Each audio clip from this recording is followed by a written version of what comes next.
Good morning to you. Yeah, I hope you're having a wonderful day. I am now on my way to Rougham Control Tower Museum, just outside Bury St Edmunds.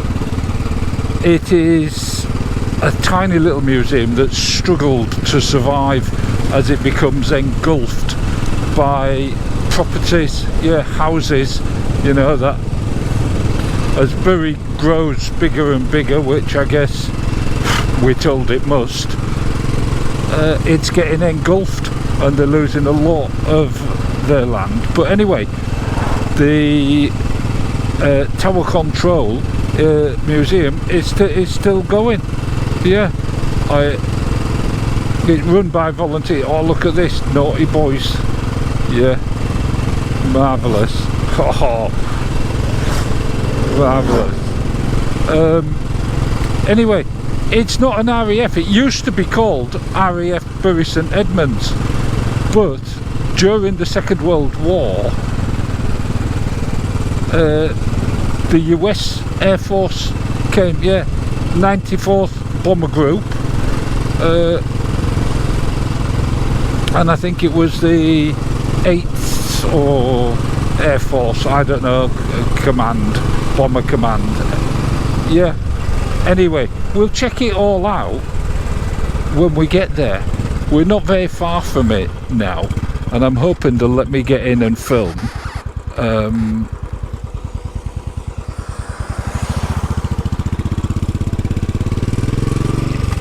You've seen it before. I have stopped outside it because there's a glider club as well, which also has to move.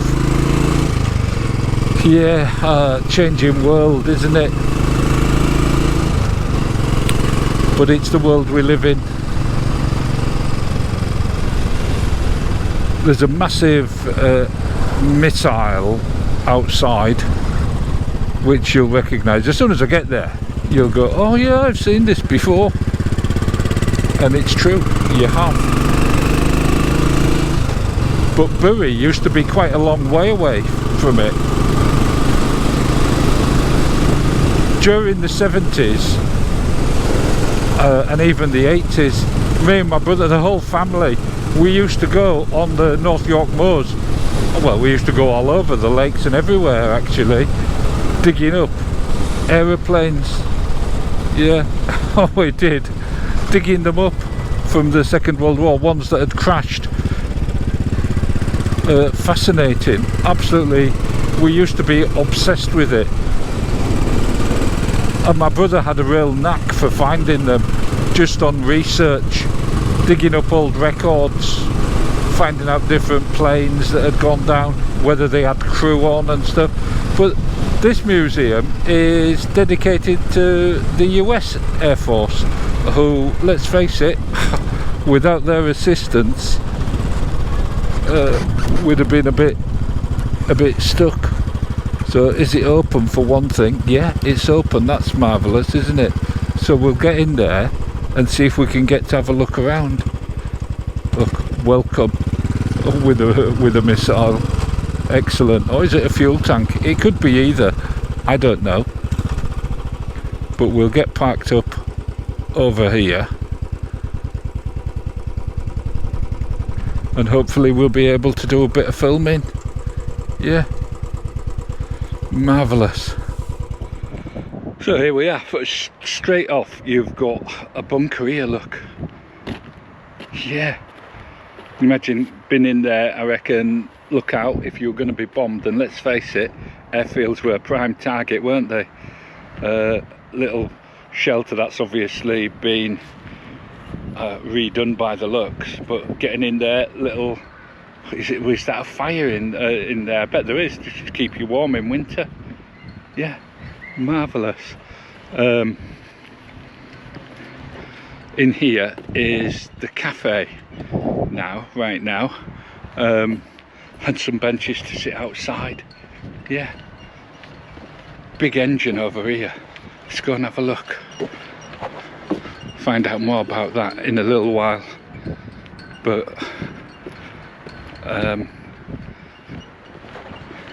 completely run by volunteers. What have we got here? Is that a Merlin? I don't know. It's obviously had a heavy landing, whatever it was. Let's have a look.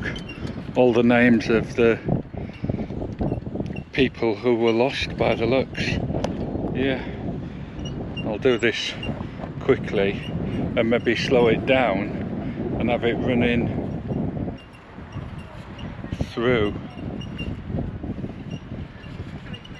as the video's playing.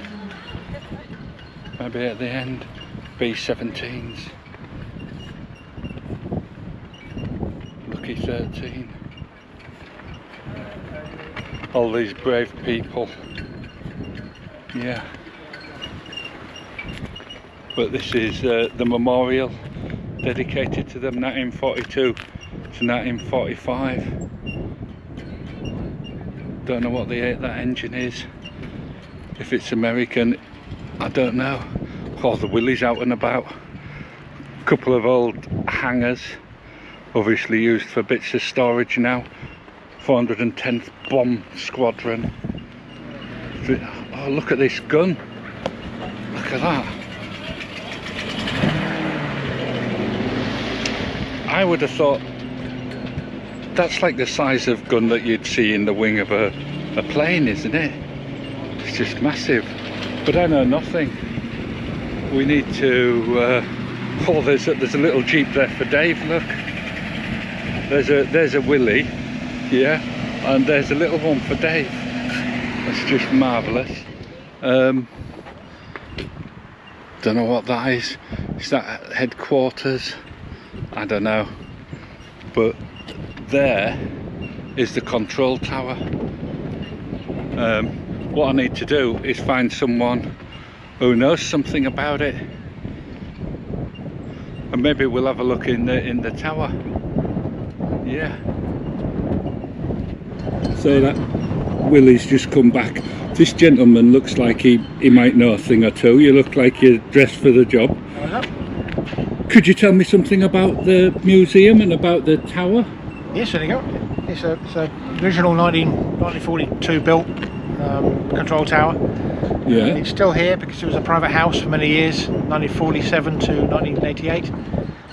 It's still the original. We'll head inside our originals. It's from the 94 bomb group. There were B-17s flying 4 squadrons from the 94th. Were there any famous planes? Flew from here? Only famous from inside the 94 bomb group, Frenessi, Virgin Delight. Yeah, because they used to have some fantastic paintings on them, yeah. didn't they? Yeah. Who did all that sort of artwork? Was that the guys themselves? A lot of the guys themselves. The lady that ran the Red Cross Club, she painted several. Yeah. We know that. But yeah, some of them were superb. Excellent. Could we have a look inside? So this is the control tower. 47th Bombardment Group, 322nd Bombardment Group, 94th Bombardment Group. So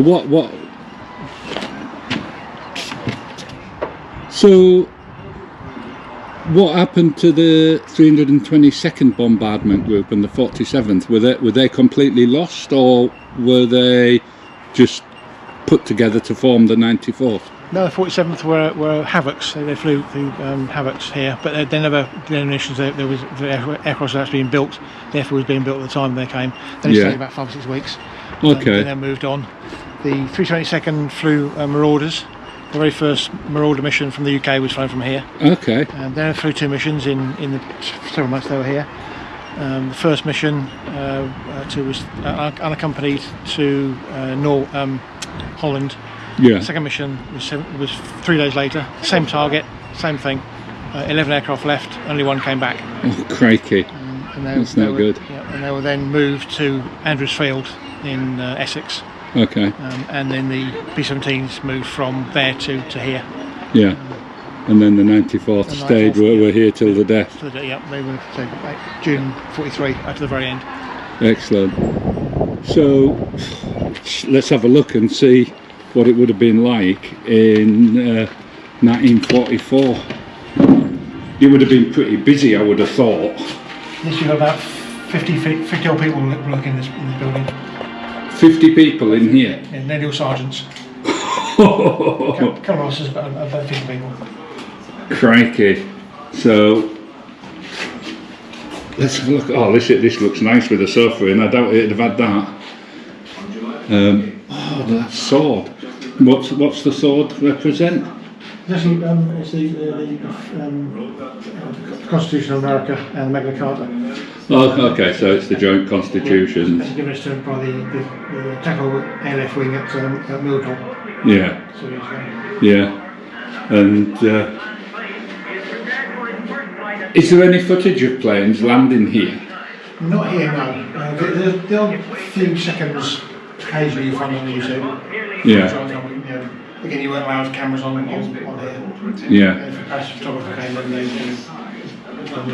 shot. And do you know what each room would have been used for? Yeah, this is the signals room. Anything came through from that room, small room in there. All the signals came through from the GPO lines, and it was transferred into here. Then it was moved upstairs. Okay. There'd be desks and distribution there too. Just yeah. Well, would there in this building would there have been, you know, like you see in the films like the Battle of Britain, where they've got a big table and they're moving aircraft about? No, there was no one here. There was one in town. Okay. At the Guildhall. But were they getting their information from here? Yeah. Okay. Yeah. And is that an RAF jacket? There's actually a WAF in there. And there would have been WAFs here. There would have been RAF personnel. But the majority of them were Americans. Banging away on that. Oh yeah, there is one sat there. Yeah. Sorry, madam. The old telephone and everything. Look at that. Is that? Oh, that's the paper for teleprinter. Yeah. So any teleprinted message would come in here. They'd be given to this room, then taken upstairs. Excellent.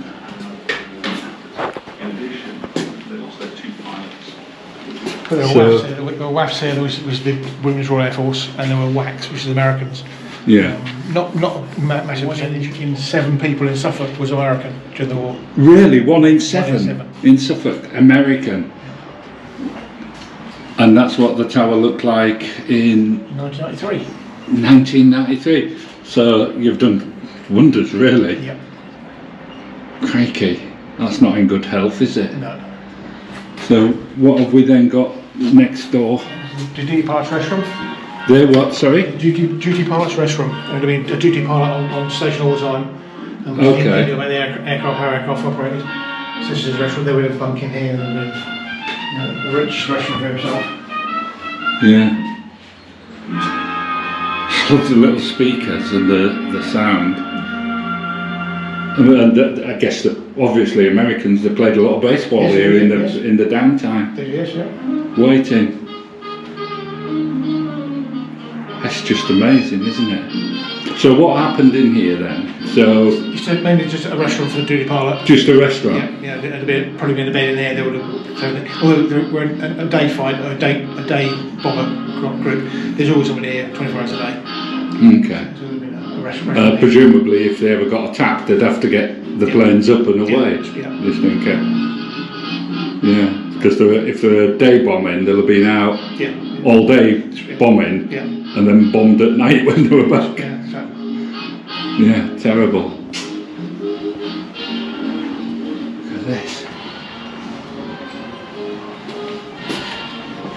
And then in here, was the airfield all out that way? Yes, the runway just runs from the very end of the field and there, right in front of me, just in front of the tree line, in front of those houses that are built there now. That's the main runway. They're in danger of losing all this, aren't they? Don't they want to build on it? Yeah, eventually, yeah. What's happening with the museum? Is that safe? We're safe. We've got a 99-year lease, we've got 79 years left, and we're grade 2 listed. Okay. So we're not going anywhere. The estate are adamant that we're not going anywhere. Yeah. That's good. So, oh crikey, a bit of fuselage. Is this off a... Yes, this is off list. That's off Boy Blue? Yeah, Boy Blue. And that flew from here? No, that's actually from the 3/8 bomb group at Nettershall. They're off from Nettershall? Yeah. They actually crashed just outside Thurston, mid-air collision. Oh, crikey. This was actually found in a garage or a house in the local area, covering somebody's lawnmower. They were using it as a lawnmower shed. Yeah, an old cover. Crikey. But these look lovely. That's the hinges for the door to get into it. The bit here is for the right hand side waist gun, so the aircraft's going that way. Yeah. But What about these guns? Are these out the wings? These are the sort of things that have on the wings? no, there were no guns in the wings of the B-17. They were all in turrets or in waist guns. Okay. They're 50 calibers. Okay. Well, what's that funnel thing at the end? It's a bomb. It's the end off a bomb. Yeah. Because most bombs came just as a bomb, then the fins were actually put on afterwards. Yeah. And which is why you see a lot of photographs of tatty looking bombs, but always really clean fins, because the fins are actually put in boxes like this. Okay. Yeah. And they would only just been taken out at the very end and then attached to the bomb, and then it was armed and it was put on the aircraft. Yeah. So it was basically safe until you put that on. The armour wall actually. And that colour of that metal, that reminds me of a kid digging up the planes. That's what it is. And the smell, you could smell the clay and fuel. Yes, yeah, it stays in the ground, doesn't it? Joystick, is that off a joystick? That's a P38, for a Lightning. A P38? Yeah. Unfortunately I haven't got one for B-17 because they're very, very rare and very expensive. What are these helmets? This one is actually from Rougham itself. There's a pond on the very sharp corner in the middle of Rougham. This aircraft came down on Christmas Eve 1944. So the aircraft to be lost in the area on that day. Were any people lost? Yes, most of the crew died, but they was actually dredged out of the pond. Yeah. Again, it wasn't one of ours. It was a different one. And this one actually found when they put the new road in. And then your link road, that's dug up by one of the boats. Oh, so that's quite a recent find then? Yeah, about 5 years, 6 years. What about the goggles? They came with the helmet. They came with that helmet? Yeah. Sort of... Again, that's a standard US issue M1 helmet, and that's been modified. Because the little hinge on the side. Yeah, that's actually so when you're flying an aircraft, you wear your helmet underneath, a cloth helmet with the speakers inside it. Yeah. So that covers the speakers up, so you can actually hear. Yeah. You can't wear one like that. Excellent. They're done on site. Absolutely incredible. All these pieces of boot dug up in the area. Yeah. Okay. And then we've got. So this is the original flag that was posted here. The flag that was flown in 43, 44. Okay. Taken out and used the American Red Cross club in St Street in town. Yeah. After all was packaged up and put away in a box. Just packaged up and put away. And very, very, very rare to find a tatty American flag. Yeah. They normally have a ceremony. It's the Veterans Association or the Boy Scouts of America will burn them in a ceremony and then replace it with a new flag. Yeah. But because this has been in storage for so many years, but when the veterans' families come, they know that their father, their grandfather, their uncle will have saluted that flag. Yeah. They're very well. Yeah, very touching. And these are all finds. Are these? Are those off struts or something like that? Sorry? These bits of metal here, are they off the undercarriage? Or? Yeah, that's actually from a Mustang, a Pinkerton Mustang. From a Mustang? Yeah. But it came out of the ground like that shiny. Crikey. The majority of this is Mission Mistress, it's B-17 crash landing runway. We've got a Spitfire exhaust pipe there. A Spitfire exhaust pipe? Yeah, it's Mark 1. The majority of this is from the Royal crash site. Chris Argent, whose collection this is, he dug up several sites around the county. And he passed away in 2019, and we were given the collection display here. So Mission Mistress, he crashed landing runway in January 45. Is that the engine that's the memorial now? No, it's different engine. Different, but the same engine? Yeah, same engine, yeah. She crashed there, she lost an engine on takeoff, and they ploughed into the wood, and then exploded about 6 minutes later, because it wasn't like that when it crashed. No. 4 guys got out, and 5 died unfortunately. Yeah. Right, so What have we got here? Oh, we've missed this, the Derek Smith collection. This is from Matt Ralston. Derek Smith again passed away. Yeah. About 10 years ago. And these are all the gauges and things from altimeters and airspeed and manifold pressure. It's just incredible. It's absolutely unbelievable, really, to think of the men that have handled them, that have touched them, that have watched them, that have prayed that they'd work. Yeah. And then, so upstairs, I guess. Yes. So now a little stairs. This is original. That's the original. It's a private house for over 40 years. And when But they left that. And when they cleaned the whitewash off, because the whole building was whitewashed, when they cleaned the whitewash off, that was underneath. Amazing. Absolutely amazing. Quite steep and narrow.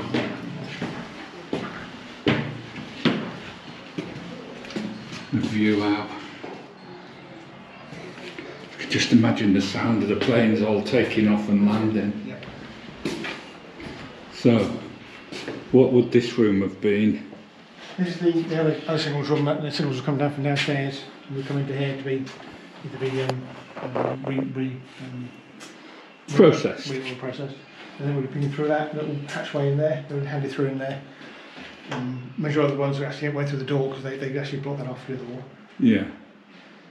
Yeah. This is what we call the uniform room because all the uniforms are originals. Oh crikey! I'd give quite a lot for one of those originals. Look at that. That'd look lovely on my bikes. Yeah. Actually by Ted Coleman in the late 1940s for £5 from Bury Market. £5. Yes. He used to ride his motorbike around something wearing that. Yeah. Just incredible. Absolutely incredible. Just amazing. That's Tony Miller. He was a pilot with the 410 Squadron. Did his 27 missions. And then retrained as air traffic and actually worked in this building. But that wearing uniform dress is that uniform dress. It's the same. Really? It's the same dress? Yeah, it was given to us several years ago. And then unfortunately passed away and the son's passed away as well. And then all the collection was given to us in a huge crate. Do you get many come from the States? Yes, I've done at least 9 visits this year so far. I've got 9 visits? Yeah, at least another 3. Veterans don't come because our youngest is 93. Yeah. And oldest is 102. But the families come, cousins, nephews, nieces, daughters, granddaughters, they come. Yeah. We open the museum whenever they want to arrive. We open every Sunday anyway. Yeah. But if whatever day they want to come, we will open the museum for them. Yeah. Because they're our veterans families. Yeah. And that's why we're here. Yeah. It's for them. So they'll come and they will look around. Because a lot just weren't found, never came back, presumably. And we lost over 300 dead, at least, and I think 300 missing. So over 700 people didn't come back. Yeah. Heartbreaking, isn't it, when you think about it? Yeah, and we're one small base. We're average size base. Yeah. And the next room.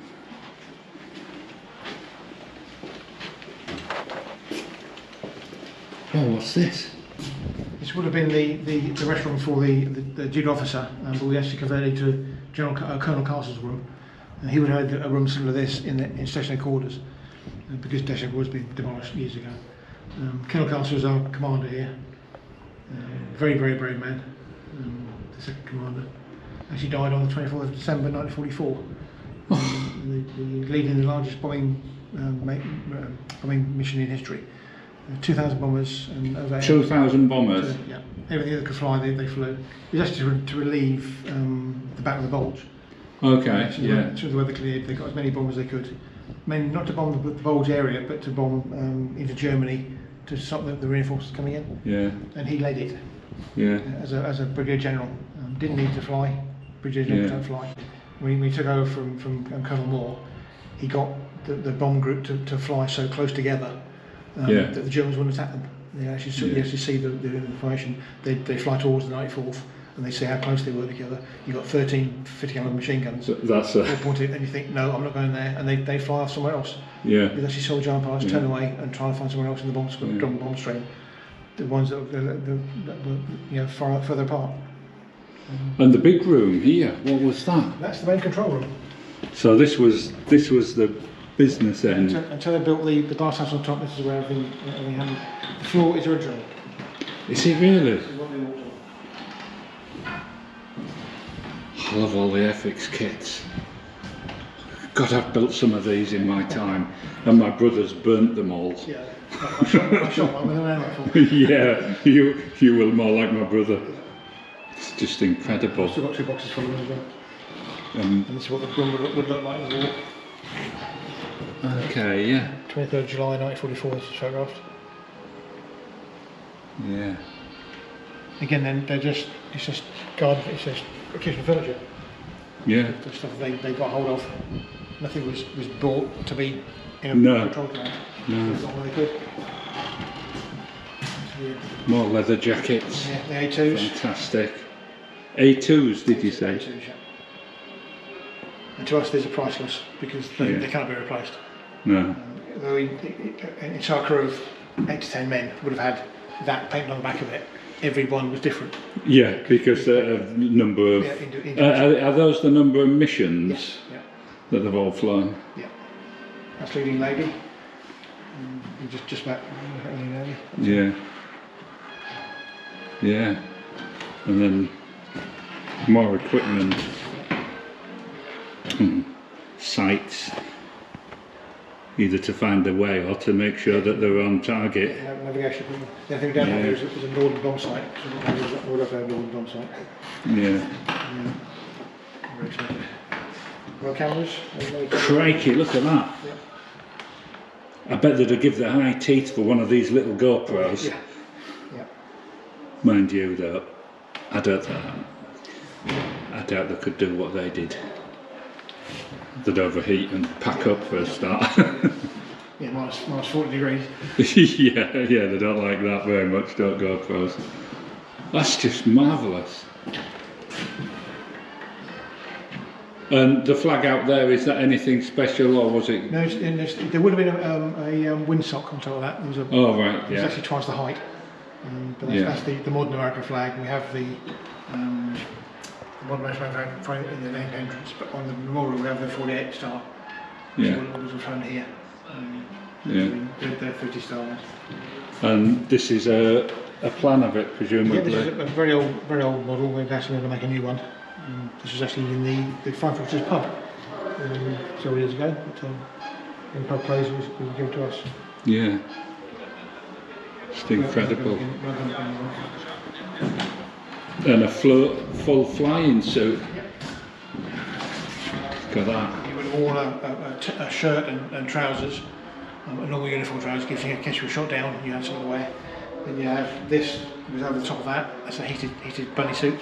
Yeah. Plug it into the main system in the aircraft. And then you've worn that on top. A lot of this is alpaca fur, alpaca wool. Yeah. It's a denser than sheep. Just to keep you warm. Yeah, all that this is minus 40 degrees. And then on top of that, you've got that, which is your flak jacket. And you've got to take that off to get a parachute on. You didn't wear a parachute. Yeah. With a harness on top, the parachute is actually stored somewhere else in the aircraft. Just incredible. And out here, are we safe to walk out there? Yep. There's lots of shells and stuff over there, we'll have to go and have a look at. Yeah, that's the bog down there, this collection. That's just fantastic. I suppose they'd come out here and have a fag. Yes, yep. And watch the aircraft come back. Yeah, count them out and count them in, isn't that what they used to do? Yep. There's upstairs as well, there's another level. There's another level? Another level, yep. Oh, excellent. Keeps going. Yes, that's a signal square. It's been rebuilt twice since we took over the museum. It's in the original place. And there are two large, there's a dumbbell-shaped wooden structure and a T-shaped, depending where the airfield is open and which runway you're going to be using. So when the aircraft fly over the top, they could see. And there'll be a huge, about 15-foot wooden letters, BU, Because we were known as Rougham during the war. It was Bury St Edmunds, so every airfield had its own letters. Yeah. And so we're known as BU. BU. Because we used to have a flying school here, still the way there. Yeah. And we couldn't put it on there because it was known as Rougham after the war. But now we can put a BU back on there. Excellent. This tree line wasn't here during the war, but that tree line was. The one the other side of this. Okay. Yeah. The photograph from the tower. Yeah. The tree line was really. So those trees are all under sort of 50 years old. Yeah. Well, no, 80 years old now. 80, crikey. Yeah. Showing my age.